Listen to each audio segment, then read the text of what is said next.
점점 봄이 다가오면서 야외 활동이 늘고 있습니다. 요즘에는 미세먼지가 많은 탓에 창문을 열어놓고 살기가 힘들지만 과거만 하더라도 날이 따셔지면 우리는 현관도 열고 창문도 열어서 환기하며 햇살을 만끽하곤 했는데요. 특히 봄에 대청마루에 누워서 할머니가 깎아주시는 참외와 군고구마를 먹으면 세상을 다 가진 기분이었죠. 그런데 우리에게 이렇게 편안하고 익숙한 대청마루가 외국인들에게는 눈이 휘둥그레질 정도의 발명품이라고 하는데요. 심지어 해외의 인기 유튜버가 전 세계 여러 목공 기술을 익히고 활용해봤지만 한국의 전통 목수들을 따라갈 수 없다라며 대청마루의 엄지를 치켜 세우고 있죠. 게다가 한국에 놀러온 외국인들이 한옥마을에 방문할 때마다 남의 집 안방에서 본인들도 모르게 스르륵 낮잠을 청하는 등 한국의 대청마루가 외국인들의 눈길을 사로잡아서 난리라고 합니다. 오늘은 세계를 사로잡고 있는 한국의 대청마루의 인기에 대해 소개해드리겠습니다. 오늘도 귀한 시간 내서 클릭해주셔서 감사합니다. 구독은 오늘의 큰 힘이 됩니다. 코로나19가 한창이던 시기 우리는 어느 때보다 오랜 시간 집에 머물곤 했는데요.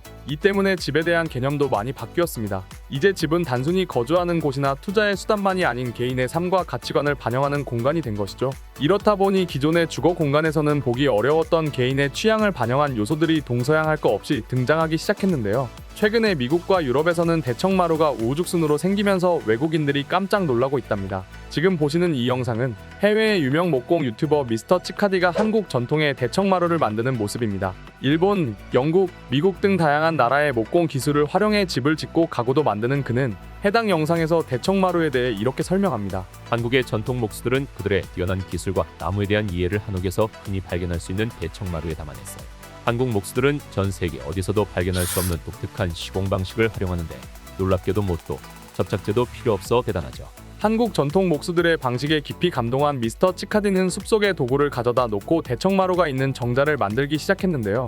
나무를 손질하는 것부터 양쪽 귀틀에 홈을 파서 각각의 마루장을 끼워 넣는 것까지 정말 한국 전통 방법 그대로 하나하나 수작업으로 하는 것을 확인할 수 있습니다. 그가 만들고 있는 대청마루는 바로 우리나라 한옥에서만 볼 수 있는 우물마루입니다. 마루 귀틀에 세로 방향의 짧은 너를 깔고 가로 방향의 긴 너를 깔아 우물 정자 모양으로 짜는 방식입니다. 원래 마루가 고온다습한 남방 지역에서 습기를 피하고자 바닥을 지면에서 높게 설치하던 것에서 유래한 만큼 우물마루는 오랜 시간이 지나도 틀어짐이나 수축이 발생하지 않는다고 설명하죠. 혹시라도 나무가 말라 마루청판 사이가 벌어지면 마루를 다 뜯지 않고 수선할 부분에만 새로운 나무 널판을 끼워 넣으면 되는 효율적이고 경제적인 방식이라 더욱 각광받고 있답니다. 그러나 이와는 반대로 일본이나 중국의 전통 가옥에서 많이 볼 수 있는 장마루는 폭이 좁고 긴 마룻너를 깔아 만든 마루로 우물마루에 비해 정교함과 효율성이 떨어지는 것이 특징이랍니다. 이런 과정이 신기했던 수많은 미국인들은 레딧에 실시간으로 댓글을 달며 한국의 대청마루에 대한 의견을 공유합니다.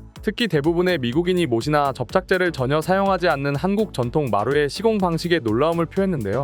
심지어 이렇게 하면 튼튼할 수 있냐며 내구성을 고민하기도 했죠. 일반적으로 나무가 온도나 습도에 따라 수축하고 팽창한다는 기본적인 사실을 알기 때문에 당연히 가질 수밖에 없는 의문인데요. 나무로 만든 마루가 온도 차나 습기에 의한 팽창을 어떻게 견딜까? 저런 단단한 물림은 나중에 쪼개짐의 원인이 될 것 같아. 저 사람이 쓴 나무가 엄청나게 특이한 종이 아닐까? 아니면 모든 작업이 끝나고 특수한 밀폐제를 쓰나? 다양한 질문들이 이어집니다. 실제로 목재의 팽창력은 고대 이집트인들이 피라미드를 만들 때 나무세기를 돌에 넣어 석재를 쪼갰을 정도로 어마어마하다는 걸 잘 알고 계실 겁니다. 하지만 우리 선조들이 보통 사람이던가요? 이미 우리 조상들은 이와 같은 나무의 성질을 잘 알고 있었답니다. 그리고 이런 지식을 우물마루 시공법에 아낌없이 녹여냈죠. 우리 조상들은 팽창과 수축에 의한 나무의 뒤틀림을 방지하기 위해 목재를 얇게 깎아내거나 못질을 하는 대신 장선을 따라 낸 홈을 통해 맞물리게 했는데요. 일부러 작은 틈을 두기도 했습니다. 또한 환경 영향력을 줄이기 위해 목재를 가능한 한 크고 넓게 사용했고요. 이런 과정을 다 아는 한국인은 한국의 사계절이 온도차가 심하기 때문에 나무의 수축과 팽창을 고려해 목재 건물에 금속이 배제되었으며 이렇게 만든 대청마루는 100년 이상 유지될 거야. 라며 자신만만한 댓글을 달기도 했답니다. 실제로 우물마루를 시공해 본 경험이 있는 듯한 다른 한국인은 한국에서는 몇 개월 후에 수축을 보완하기 위해 목재를 사용해 틈을 메우며 영상에서 사용된 나무는 한국 소나무와 유사해 보여요. 오늘날 한국의 젊은 세대가 전통에 대한 지식이 부족한 것 같아 걱정되지만 먼 해외에서 이처럼 아름다운 도전을 해준 것에 감사를 표합니다.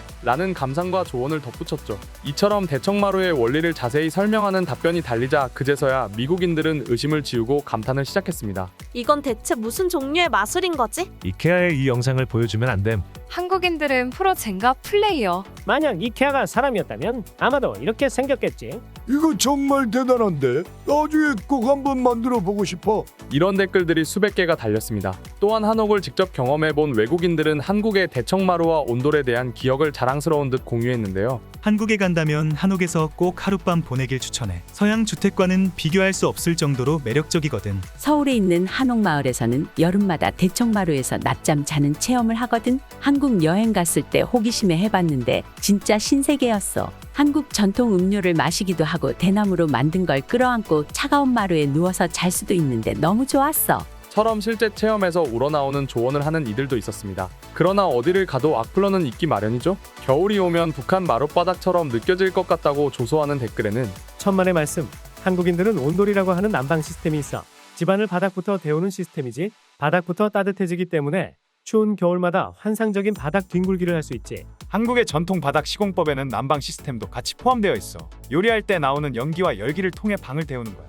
한국의 추운 겨울날의 온돌은 정말 천국처럼 느껴지지. 따끈한 나무 바닥에 누워서 굴러다니다가 한숨 자는 것만큼 좋은 건 없어. 처럼 한 수 가르쳐주는 외국인들도 있었답니다. 한옥에 숨겨진 우리 선조의 지혜, 알면 알수록 신기하다는 생각이 들지 않으시나요? 전 세계에서 가장 과학적인 전통 가옥이라는 찬사가 과언이 아닐 정도로 한옥은 기후와 햇빛, 사람의 마음마저 사려 깊게 고려해 지어진 집이기에 가능한 일이 아닐까 싶은데요.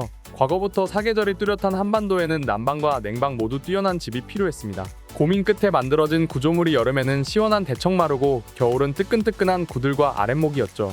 에어컨과 선풍기가 없던 시절에도 무더위를 이겨낼 수 있었던 건 한옥이 바람길을 적극적으로 활용하는 구조였기 때문이었는데요. 방과 방 사이를 연결하는 통로이자 바람의 길목 역할을 하는 것이 바로 대청마루입니다. 대청마루는 한국의 전통 가옥에서 가장 면적이 넓은 곳 중 하나였습니다. 이는 대청마루가 식구들이 모이는 곳이자 집안을 지키는 성주신이 머문다고 믿는 신성한 공간이었기 때문인데요. 우리 조상들은 날씨가 더워지면 안방에서 하던 식사를 대청마루에서 하기도 했고 낮잠을 자기도 했습니다. 지면에서 살짝 떨어진 마루에 나무 틈 사이로 찬 기운이 올라오고 방의 뒷문을 열어두기만 해도 뒷마당에 찬 바람이 대청마루로 밀려와 땀을 식힐 수 있었으니까요. 또한 대청마루의 높은 지붕은 찬 기운은 아래로, 뜨거운 기운은 위로 올라가게 만드는 대류 현상을 촉발하는데요. 우리 조상들은 자연을 통제하거나 거스르는 것이 아닌 수용하고 활용하는 방법을 택하는 지혜를 발휘해 자연과 함께 살아왔습니다. 취사와 난방을 동시에 하는 구들은 또 어떤가요? 아궁이에 불을 떼면 그 열이 방으로 전해지도록 설계한 전통 온돌 방식은 정말 놀라울 정도인데요.